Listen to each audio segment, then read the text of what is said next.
Bonjour à toutes et à tous et bienvenue dans un Sankofa qui atterrit dans un tout petit aéroport, celui d'un petit archipel du golfe de Guinée, situé à 216 km des côtes africaines. Le but de notre visite, célébrer demain le 21e anniversaire du décès d'une grande dame de l'histoire politique et féministe d'Afrique. Un hommage plus que mérité à Madame Alda Neves de Graça do Espírito Santo, puisque c'est d'elle qu'il s'agit, elle qui a si tant travaillé pour les droits des femmes dans ce pays tout au long de sa vie, sans pour autant jamais se définir comme féministe, afroféministe ou tout ce que l'on veut. En arrivant sur cette place qui porte son nom dans la capitale de Sao Tomé, je me suis imaginé un maître de cérémonie chargé d'organiser la liste des invités. Quelle tâche exaltante, n'est-ce pas? Quel plaisir ce serait de pouvoir convoquer à la table d'Alda d'autres braves et intelligentes femmes de l'histoire de l'Afrique. Du coup, je suis allé au bout de mon délire et le résultat, c'est un tour d'Afrique des pionnières africaines. Bienvenue à Sao Tomé. Éphéméride africaine, pas mon papa. La petite Alda fait ses études primaires à Sao Tomé et Principe et part ensuite au Portugal pour le secondaire et le supérieur. Elle y rencontre d'autres ressortissants de l'Empire africain du Portugal, un empire africain que le Portugal tient à préserver, raison pour laquelle il crée et finance une association baptisée Maison des étudiants de l'Empire, comme creuset idéal pour mieux laver les cerveaux des étudiants africains afin de mieux les contrôler. Mais à malin et demi, parce qu'en réalité, ce foyer était plutôt devenu un foyer fécond pour nationalistes lusophones. Résultat des fréquentations probablement exaltantes d'Alda, elle se retrouve en 1951 à fonder le Centre d'études africaines avec des étudiants tels que la poétesse et journaliste mozambicaine Noemia de Souza, le poète angolais Mario Pinto de Andrade, l'illustre leader et poète angolais Agostinho Neto, le fin limier mozambicain Marcelinho dos Santos et bien entendu le stratège le parfait de Guinée-Bissau, Amilcar Cabral. En 1953, de retour à Sao Tomé, cette passionnée de lettres enseigne mais continue son combat pour l'indépendance. Elle se retrouve en prison mais n'arrêtera pas de combattre jusqu'à l'accession de l'archipel à l'indépendance totale en juillet 1975. Et logiquement, elle occupe plusieurs postes de ministre au gouvernement. De 80 à 91, elle est même présidente de l'Assemblée nationale, mais n'abandonne pas pour autant sa passion pour la littérature, puisqu'elle sera secrétaire générale de l'Union nationale des écrivaines, écrivains et artistes de Sao Tomé et Principe. Écrivant en portugais, elle publie plusieurs recueils de poésie, des textes qui évoquent le quotidien de l'île ou encore la soif d'indépendance des peuples colonisés. C'est elle la première femme africaine à écrire un roman en portugais et aussi l'auteur de Independencia Total, l'hymne national de Sao Tomé et Principe.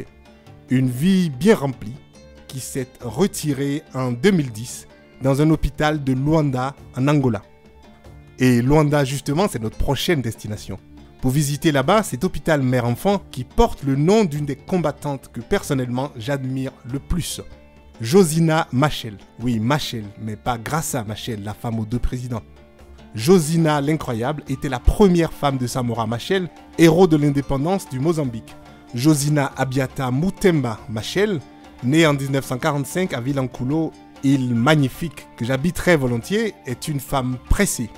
Âgée d'à peine 14 ans, elle rejoint le NESAM, un groupe d'élèves du secondaire militant pour la création d'une identité du Mozambique et pour une éducation politique dans les écoles secondaires.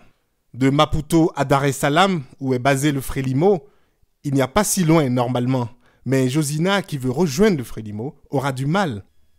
Après maintes tentatives de fuite, d'échec, de passage en prison et de refuite, elle finit par rejoindre tout de même l'illustre Eduardo Mondlane et les autres du Frélimo en Tanzanie.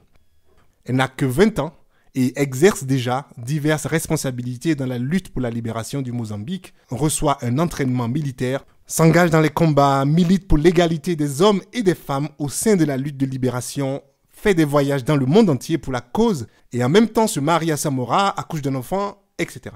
Je vous l'avais dit, c'est une femme pressée. Malheureusement, elle est stoppée net dans son élan par un vilain cancer du foie qui l'emportera en 1971 à seulement 25 ans. Le 7 avril, jour de sa mort, est devenu journée de la femme mozambicaine. Aux âmes bien nées, disait l'autre, n'est-ce pas?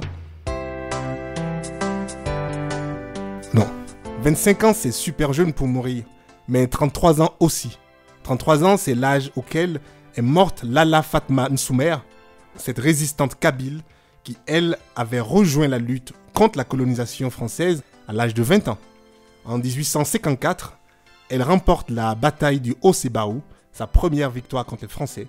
Mais elle est malheureusement capturée au combat par l'armée française en 1857. Elle meurt en prison en 1863. Mais moins de 15 ans après son décès, la nature fait bien les choses, naît en 1879 une autre icône du féminisme arabe, la grande Houda Sharawi, pionnière du mouvement de libération des femmes en Égypte.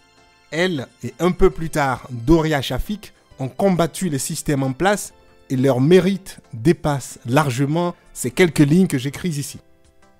En 1979, soit un siècle après la naissance de Houda Sharawi, un autre monument africain naissait.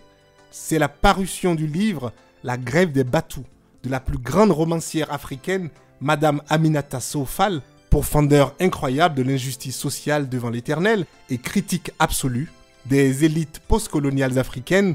Elle, la première femme à remporter le Grand Prix littéraire d'Afrique noire en 1980, elle est née en 1941 au Sénégal. 1941, c'est juste 2 ans avant que Stella Thomas ne devienne la première femme magistrat en Afrique de l'Ouest. La grande Stella Thomas porta haut le flambeau féminin dans ce domaine jusqu'à sa mort en 1974. Qu'a-t-elle pensé Stella Thomas de la magnifique pionnière guinéenne Jeanne Martin Cissé, la première femme africaine à présider le Conseil de sécurité des Nations Unies? Madame Cissé, décédée en 2017 et qui n'aura donc pas vu la jeune Zimbabwéenne de 22 ans, Pelagia Majoni, devenir la première personne africaine à donner son nom à un astéroïde. Mais qu'importe, elle n'a pas besoin de l'avoir. Elle fait partie de celles dont la vie a permis à Pelagia d'exister et de se réaliser, d'avoir des droits et de les défendre, notamment en ce 8 mars. C'est cela la définition du mot pionnier, d'où la nécessité de les connaître, de connaître les nôtres et de ne pas les oublier. Mon cliché africain du jour est un livre, le premier livre bilingue qui répertorie les pionnières et pionniers africains. Je n'ai pas dit héros ou héroïne, je n'ai pas dit noir non plus, j'ai dit pionnier et africain. Alors la combinaison de ces deux mots souffre d'une trop faible exposition dans les moteurs de recherche. Pourquoi ? Pourquoi ? Il y a les raisons faciles, comme blâmer les algorithmes de ces moteurs de recherche. Mais la vérité, la vraie, c'est parce que nous ne parvenons pas encore à documenter, je dirais, nos propres affaires comme il le faut. Et que, comme pour d'autres choses, suivez mon regard, nous attendons toujours que quelqu'un d'autre vienne le faire pour nous.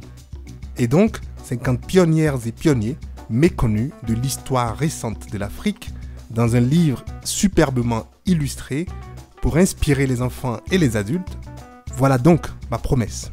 Et vous, quelle est la vôtre de promesse à cette Afrique que vous soutenez et aimez si tant? Serez-vous des pionnières et pionniers d'une Afrique qui écrit sa propre et belle histoire? Telle est la question. En attendant, je vous souhaite une très bonne journée internationale pour la défense des droits des femmes et à très bientôt pour plus de détails sur comment vous pouvez soutenir ce projet.